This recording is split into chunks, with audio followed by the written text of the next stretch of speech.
Jai Hind. This is Dharam and I welcome you all to Grace Online Education. So మనము grace అనే ప్లాట్ఫామ్లో polity అనే సబ్జెక్ట్ని చూడబోతున్నాం. ఈ పాలిటీ అనే సబ్జెక్ట్ మనకి ఎవ్రీ వన్ డే ఎగ్జామ్స్కి చాలా బెనిఫిషియల్ అనమాట. వన్ డే ఎగ్జామ్స్ అనగానే మనకి railway exams, group D exams, NTPC, mostly SSC exams అనమాట. So this subject will be beneficial for all these one day exams. ఇప్పుడు పాలిటీలో వెళ్ళే ముందు let me introduce myself. I'm Dharam and I have completed my graduation in mechanical engineering, and I have been in this teaching field since 2+ more years, and I am also a mentor for the UPSC aspirants also. ఇప్పుడు మనము సబ్జెక్ట్లో వెళ్దాము. Subject వచ్చేసరికి మంది polity అనే subject మనం చూస్తాం అన్నమాట. యూజువల్గా పాలిటీ అనగానే మన బ్రెయిన్లో ఏమొస్తుంది? ఆల్ దీస్ పొలిటికల్ పార్టీస్, వీళ్ళ వీడియోస్, మీమ్స్ ఇవన్నీ మన బ్రెయిన్లో తిరుగుతుంటాయి కదా. బట్ దట్ ఈస్ పాలిటిక్స్ అనమాట. Polity is what we study about the administration. అంటే మనం అడ్మినిస్ట్రేషన్ గురించి చూస్తాం. అడ్మినిస్ట్రేషన్ ఆఫ్ వాట్ అంటే మన దేశం ఎలా నడవాలా, అది పాలిటీ మనకు నేర్పిస్తుంది. పాలిటీ అనగానే మన మెయిన్ ఇంపార్టెంట్ వచ్చేసరికి కాన్స్టిట్యూషన్. ఇప్పుడు కాన్స్టిట్యూషన్ అనగానే ఏంది అంటే, constitution is a written document. ఇది ఒకటి రిటన్ డాక్యుమెంట్ అన్నమాట. దీంట్లో ఏం రాసి ఉంటుంది? డాక్యుమెంట్ అంటే డాక్యుమెంట్ అనగానే ఏదో ఒకటి రాసి ఉండాలి కదా.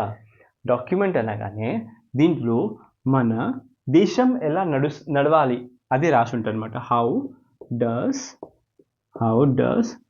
a nation should work. This is what constitution tells about. అంటే మనం కాన్స్టిట్యూషన్ని ఫాలో అయితే మన దేశాన్ని ఏమవుతుంది? దేశం నడుస్తుంది అనమాట. The famous philosophers of constitution always suggest that after every 19 to 20 years this constitution should be changed. అంటే ఒక దేశాన్ని నడవాలంటే, ఒక దేశం ప్రాపర్గా నడవాలంటే దాంట్లో ఉన్న ఫ్లాస్ ఎవ్రీ 19 to 20 yearsకి మనము చేంజ్ చేస్తుండాలన్నమాట. అంటే కాన్స్టిట్యూషన్ చేంజ్ చేస్తుండాలి. కాన్స్టిట్యూషన్ బెస్ట్ పార్ట్ ఏంటంటే, this constitution is good or is this constitution bad అంటే ఇది మన క్వశ్చన్ మార్క్. సపోజ్ కాన్స్టిట్యూషన్ మంచిదా కాదా ఇది ఎలా తెలుస్తుంది? If this constitution is in the good hand,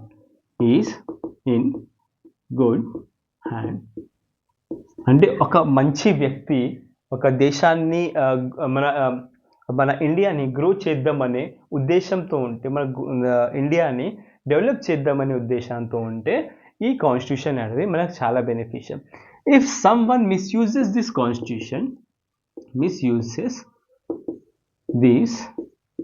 constitution, ఇప్పుడు ఒక కాన్స్టిట్యూషన్ ఎవరైనా మిస్యూజ్ చేశారనుకోండి, మన దేశం గ్రో అవ్వదు.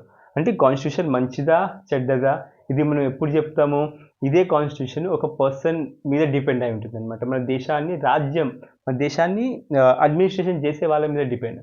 If the administration is good, the constitution is good for them, and if the administration is bad, the constitution is bad for them. So కాన్స్టిట్యూషన్లో మనము దేశాన్ని ఎలా నడిపించాలో రాసి ఉంటుంది అనమాట. But before learning about this constitution, let us go to the history of the making of constitution. History of making of constitution అంటే ఈ కాన్స్టిట్యూషన్ ఎవరు చేశారు అవన్నీ చూద్దాం అనమాట. హిస్టరీ చూడాలంటే మనం ఆల్మోస్ట్ 1600 ADకి వెళ్ళాలి. 1600 AD అంటే ఆ టైంలో ఏమైంది చూద్దాం. ఒక టైంలో మనకి ఇండియాని రూల్ చేసేది, ఇండియాని రూల్ చేసేది ముఘల్స్. ఎవరు? ముఘల్స్ రూల్ చేస్తుండే అనమాట. ఈ 1600 ADలో కింగ్ ఎవరు ఉండే ఆ టైంలో? Akbar. Akbar was the king during the 1600 AD. ఈ టైంలో ఏమైంది? ఇక్కడ బ్రిటన్ అండ్ ఇండియా వీళ్ళ మధ్యలో ట్రేడ్ అనమాట. ఇప్పుడు బ్రిటన్ అనేది మనకి యూరోపియన్ కంట్రీ అనమాట. బ్రిటన్ వచ్చేసరికి ఈ టైంలో మనము ఎవరిని అంటాము? యూకే, యునైటెడ్ కింగ్డమ్ని ఆ టైంలో మనం బ్రిటన్ అంటుండే. సో మన ఇండియా తెలుసా? ఇండియా ఏంటంటే మనకి సంవత్సరాల నుండి, యుగాల నుండి India was famous for it's spices. ఇండియాలో ఉన్న స్పైసెస్ ఆల్ ఓవర్ వరల్డ్లో చాలా ఫేమస్.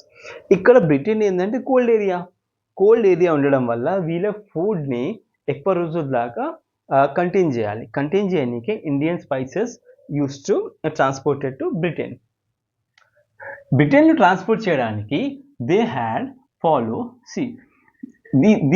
సపోజ్ ఇది మనకి నార్త్ అమెరికా అనుకోండి. This is north America and this is south America. ఇది మనకి సౌత్ అమెరికా, నార్త్ అమెరికా. ఇక్కడ వచ్చేసరికి this will be our Africa. And Africa exact పైన మనకి యూరోప్. ఓకేనా? ఇది మన యూరోప్ అనే part. This will be the Europe. ఇక్కడ నుండి మనము చూస్తే ఇది మనకి ఇండియా పక్కన సౌత్ ఈస్ట్ కంట్రీస్ అండ్ ఇలా పైన వెళ్తే రష్యా, అవన్నీ మిగతా కంట్రీస్ వస్తాయి అన్నమాట. దీనికి ఇప్పుడు చూడండి, ఈ పార్ట్లో దిస్ పార్ట్ ఈజ్ బ్రిటన్. ఇప్పుడు ప్రాబ్లం ఏమైందంటే స్టార్టింగ్లో ఇండియాలో ట్రేడ్ ల్యాండ్ రూట్ నుండి అవుతుండే. బట్ ఇక్కడ బైజెంటియన్ ఎంపైర్ ఉంటుండే ఒకప్పుడు. బైజెంటియన్ ఎంపైర్ ఈ బైజెంటియన్ ఎంపైర్ కొలాప్స్ అయ్యి ఇక్కడ ఒట్టోమన్ ఎంపైర్ వచ్చింది. ఎవరు వచ్చారు? ఒట్టోమన్ ఎంపైర్ వచ్చిన తర్వాత ఇక్కడ నుండి ఇండియా నుండి యూరోప్కి వెళ్ళే స్పైసెస్ వాళ్ళు ఇక్కడున్న వాళ్ళు దొంగతనం చేస్తుండే. కాకపోతే either it used to get rob అంటే దొంగతనం చేస్తుండే, లేకపోతే హై ట్యాక్సెస్ పెంచేస్తుండే. దీనివల్ల బ్రిటన్కి వెళ్ళే మసాలా అవన్నీ కాస్ట్ పెరిగిపోయాయి. So what Britain thought that it would be better to have a sea route. అందుకే ఇక్కడ నుండి Britons have started in search of sea route for India. అంటే ఇండియా కోసం ఒక సీ రూట్ని సర్చ్ చేయడం స్టార్ట్ చేశారు. సర్చ్ చేసే కొద్దీ ఇక్కడ దే కేమ్ టు ఇండియా. ఆ టైంలో ఇక్కడ క్వీన్ ఎవరుంటుండే? Queen was Elizabeth. And king ఎవరు ఇక్కడ? King in India. అంటే ఇండియాలో రాజు ఎవరు ఉండే ఇక్కడ? అక్బర్ అన్నమాట. So what Elizabeth did, she gave a charter, అంటే she gave a permission to some traders. అంటే కొంతమంది ట్రేడర్స్కి షీ గేవ్ పర్మిషన్, DERS. కొంతమంది ట్రేడర్స్కి she gave permission to go and trade with India. అలానే స్టార్టింగ్లో బ్రిటిషర్స్ ది సెంట్ కంపెనీ, అంటే వాళ్ళు పంపించిన వాళ్ళని మనం కంపెనీ మెంబర్స్ అంటాము. These company members initially came to India for the purpose of trade, but later on, after the Battle of Buxar, which was in 1764.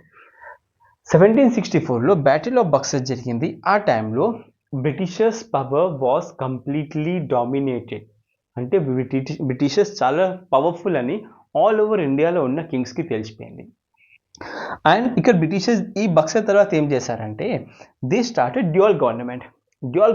ఎట్లా అంటే revenue matters was with Britishers and later on all the administration matters was in the hands of local kings. ఓకేనా. మనం ఏం చూసాము, Britishers వాళ్ళకి ఇండియాలో ఉన్న మసాలాస్లో చాలా ఇంట్రెస్ట్ ఉంటుండే. So they send some traders to India to trade with India. ట్రేడర్స్కి పర్మిషన్ ఇచ్చింది ఎవరు? Elizabeth send some traders to India. ఆ టైంలో కింగ్ ఇక్కడ జహాంగీర్ అనమాట. ఇండియాలో జహాంగీర్ కింగ్ ఉండే. బట్ ఎలిజబెత్ ఒక చార్టర్ యాక్ట్, అంటే మనకి అదే లీగల్గా పర్మిషన్ ఇవ్వాలంటే ఒక లీగల్ పేపర్ మీద కింగ్ స్టాంప్ ఉంటుండే అనమాట. ఈ స్టాంపుతో పాటు ఇక్కడ అక్బర్ పేరు ఉంటుండే. బట్ వాళ్ళు తీసుకొచ్చినప్పుడు ఇక్కడ కింగ్ ఎవరు ఉండే? జహాంగీర్ కింగ్ ఉండే. సో మెల్లమెల్లగా బ్రిటిషర్స్ ఏం చేశారు, వాళ్ళు ట్రేడింగ్ చేయడం స్టార్ట్ చేశారు, లోకల్ కింగ్స్తో ఫైట్ చేయడం కూడా స్టార్ట్ చేశారు. దాంతోపాటు ఆ టైంలో రైవలరీస్ కూడా ఉండే, అంటే వేరే యూరోపియన్ కంట్రీస్ కూడా ఉండే, వాళ్ళు ఇండియాలో స్పైసెస్ కోసం వచ్చారు. బ్యాటిల్ ఆఫ్ బక్సర్ 1764లో జరిగింది. ఆ టైంలో Britishers have shown their complete powers to the Indian rulers. దాని తర్వాత బ్రిటిషర్స్ గెలిచిన తర్వాత వాళ్ళు ఏం చేశారు, రెవెన్యూ అనేది వాళ్ళు వాళ్ళ దగ్గర పెట్టుకున్నారు. అండ్ అడ్మినిస్ట్రేషన్ ఏం చేశారు, వాళ్ళు లోకల్ కింగ్స్కి అప్పగించారు. లోకల్ కింగ్స్కి అప్పగించిన తర్వాత what they did is they started ruling అనమాట. రూలింగ్ ఎలా స్టార్ట్ చేశారు, ఆ రూలింగ్ స్టార్ట్ చేయడాన్ని మనము ఇప్పుడు చూడబోతున్నాము. రూలింగ్ అంటే ఎట్లా? స్టార్టింగ్లో వాళ్ళు జస్ట్ రెవెన్యూ కోసం వచ్చారు.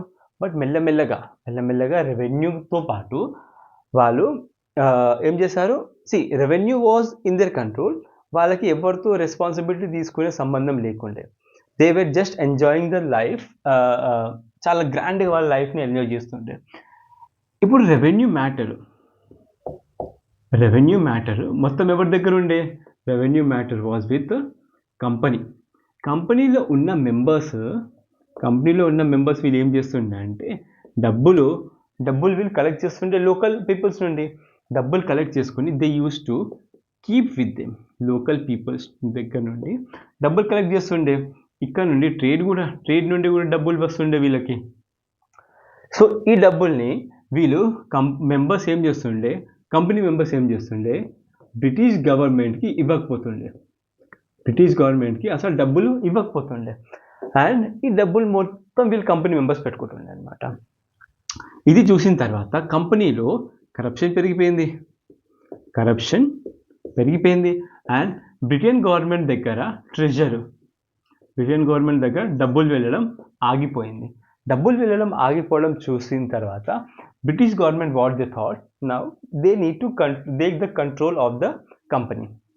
బ్రిటిష్ గవర్నమెంట్ ఏం చూసింది, కంపెనీలో ఉన్న మెంబర్స్ చాలా ఘోరంగా కరప్షన్ చేస్తున్నారు. కరప్షన్ని ఆపడానికి what they did is they took the control of the కంపెనీని కంట్రోల్ ఎలా చేశారు? కంపెనీని కంట్రోల్ చేసింది వీళ్ళు యాక్ట్స్ అనమాట. చార్టర్ యాక్ట్స్తో వీళ్ళు కంపెనీని కంట్రోల్ చేస్తారు. కంపెనీ అనగానే కంపెనీ 1600లో కంపెనీ వచ్చిందని చెప్తున్నాను కదా. ఈ టైంలో 24 మెంబర్స్ కలిసి ఒక కంపెనీని ఫామ్ చేశారు. ఈ కంపెనీని ఫామ్ చేసిన తర్వాత దీంట్లో ఇంకో రూల్ ఉంటుండే అంటే ఎవ్రీ 1 ఇయర్లో 1/4 of the people should be re-elected. అంటే ప్రతి ఒక్క సంవత్సరం అయిపోయిన తర్వాత 24 మెంబర్స్ నుండి 1/4 అంటే 6 మెంబర్స్ని తీసేసి కొత్త 6 మెంబర్స్ని యాడ్ చేయాలి. So these people wear called as court of directors. ఈ కోర్ట్ ఆఫ్ డైరెక్టర్స్ని మనం ఏం చెప్తాము, వీళ్ళే కంపెనీ మెంబర్స్. ఈ కోర్ట్ ఆఫ్ డైరెక్టర్సే కంపెనీలో కరప్షన్ అనేది స్టార్ట్ చేశారు. కరప్షన్ స్టార్ట్ చేయడం వల్ల బ్రిటిష్ గవర్నమెంట్ దగ్గర డబ్బులు వెళ్ళకపోతుండే. ఇప్పుడు ఆ డబ్బులు బ్రిటిష్ గవర్నమెంట్కి తెలిసింది ఎలా కరప్షన్ జరుగుతుందనేసి. So they started controlling this company, that is the court of directors. దానికోసం వాళ్ళు ఏం చేశారు, చార్టర్ యాక్ట్ని చేశారనమాట. ఇప్పుడు ఈ అడ్మినిస్ట్రేషన్ కోసము మనం 2 డిఫరెంట్ టైం లైన్లో డివైడ్ చేస్తాం అనమాట. ఫస్ట్ వచ్చేసరికి 1776 to 1853 అండ్ నెక్స్ట్ వచ్చేసరికి 1858 to 1947 అనమాట. 1947 ఎప్పుడు ఇండియాకి ఇండిపెండెన్స్ వచ్చేదాకా. ఇప్పుడు దీంట్లో మనము దీన్ని కంపెనీ రూల్ అంటాము. ఏమంటాం దీన్ని? Company rule. ఈ టైం లైన్ని మనం కంపెనీ రూల్ అంటాము. ఈ టైం లైన్ని మనం క్రౌన్ రూల్ అంటాము. Crown rule. So this is all about the introduction of the historical background of the polity subject అనమాట. ఇప్పుడు పాలిటీ తర్వాత హిస్టారికల్ బ్యాక్గ్రౌండ్ తర్వాత మనం ఇంకోటి ఏం తెలుసుకుందాము. ఇంకా హిస్టారికల్ బ్యాక్గ్రౌండ్ మిగిలిన చాలా ఉన్నాయి. లైక్ మనం చూడాల్సింది ఏముంది? మనం చూడాల్సింది charter act. Charter act of ఇక్కడ 1776 కాదు, 1773. Charter act of 1773. Charter act. ఇప్పుడు మనము యాక్ట్లో వెళ్ళే ముందు చార్టర్ అంటే ఏందో తెలుసుకుందాం. చార్టర్ అంటే written document. Charter is written document. Written అంటే ఏముంటుండే? దీంట్లో ఏం రాసి ఉంటుండే దాన్ని చూద్దాం. రిటన్ అంటే దీంట్లో provisions were written in the document. ఈ ప్రొవిజన్స్ దేనికోసం యూజ్ అవుతుండే? These provisions were useful for administration of company. ఈ కంపెనీని అడ్మినిస్ట్రేషన్ చేయడానికి వీళ్ళు అంటే బ్రిటిష్ గవర్నమెంట్ చార్టర్ యాక్ట్ ఇస్తుండే అనమాట. ఇప్పుడు ఈ చార్టర్ యాక్ట్లో వచ్చేసరికి ఫస్ట్ యాక్ట్ ఏంటో అది మనం చూస్తాం. ఇండియా, సపోజ్ ఇది ఇండియా అనుకోండి. డయాగ్రామ్ ఇగ్నోర్ చేయండి ప్లీజ్. ఇది ఇండియా అనుకోండి. This part is the area of Bombay. ఇది మద్రాస్ అనుకోండి. ఇది బెంగాల్ ఏరియా అనుకోండి. స్టార్టింగ్లో బ్రిటిషర్స్ సెటిల్ అయింది బెంగాల్లో. బెంగాల్ మెల్లమెల్లగా వాళ్ళు బాంబేని కూడా ఆక్యుపై చేశారు. బాంబేతో పాటు మద్రాస్ని కూడా ఆక్యుపై చేశారు. ఈ ఆక్యుపై చేసిన తర్వాత what Britishers did, they allotted a governor. వాళ్ళు ఇక్కడ వాళ్ళ మనుషుల్ని కూర్చోబెట్టారు. దేనికోసం? అడ్మినిస్ట్రేషన్ కోసం. ఇప్పుడు గవర్నర్ని కూర్చోబెట్టిన తర్వాత they used to usually run the province. అంటే వాళ్ళ ప్రొవిన్స్ని చూసుకుంటుండే. దాంతోపాటు ఇక్కడ రెవెన్యూ ఉన్న వాటిని వాళ్ళు కరప్షన్ కూడా చేస్తుండే. అందుకే the first act what they did is ఈ బెంగాల్ గవర్నర్ని Governor of Bengal is changed to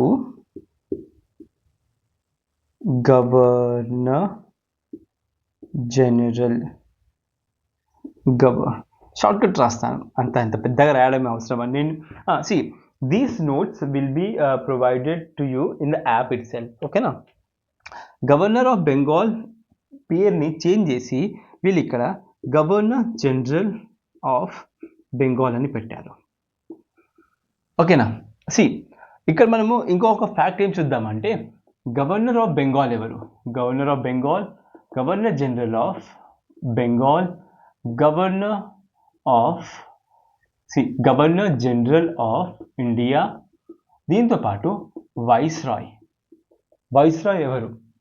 first person. Governor of Bengal వచ్చేసరికి మనము రాబర్ట్ క్లైవ్ని అంటాము. Robert Clive.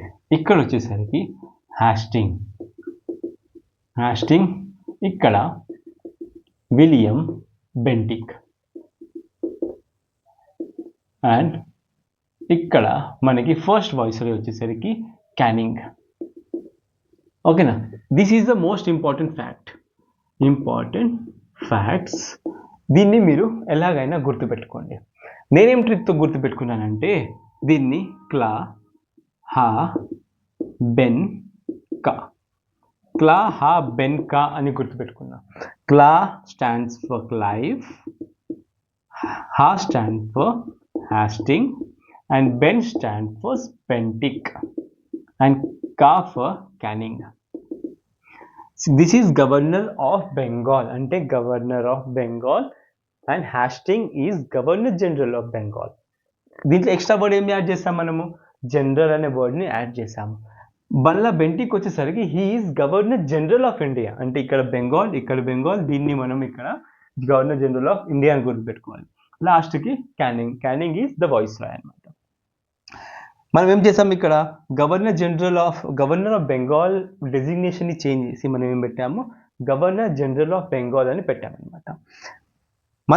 మనం పెట్టలేదు, బ్రిటిష్ గవర్నమెంట్ వాళ్ళు నేమ్ చేంజ్ చేశారు. ఓకేనా?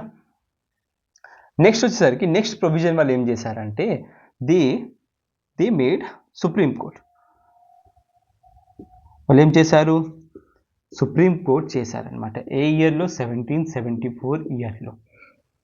ఓకేనా? Supreme court for their administration అనమాట. దీంతో పాటు ఈ సుప్రీం కోర్టులో ఒక చీఫ్ జస్టిస్, 1 CJI, దాంతోపాటు 3 అదర్ మెంబర్స్. CJI కాదు, CJ అనగానే మనకి చీఫ్ జస్టిస్ అండ్ ఇంకా 3 మెంబర్స్ ఉంటుండే. ఇంకో ప్రొవిజన్, చాలా ఇంపార్టెంట్ ప్రొవిజన్ ఏంటంటే, బయట నుండి these official company members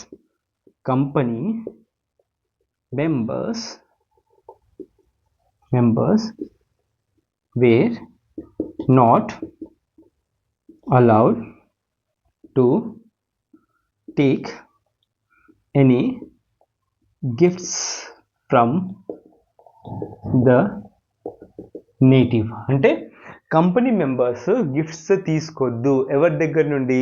local members నుండి. ఓకేనా? ఈరోజుకి మనం చూసింది ఇంట్రొడక్షన్ ఆఫ్ పాలిటీ. కొంచెం చిన్న హిస్టారికల్ బ్యాక్గ్రౌండ్ చూస్తాము. హిస్టారికల్ బ్యాక్గ్రౌండ్లో కూడా మనం ఒక జస్ట్ చార్టర్ యాక్ట్ ఆఫ్ 1773 చూసాం అనమాట. ఓకేనా? So thank you for your patience and keep watching grace online education.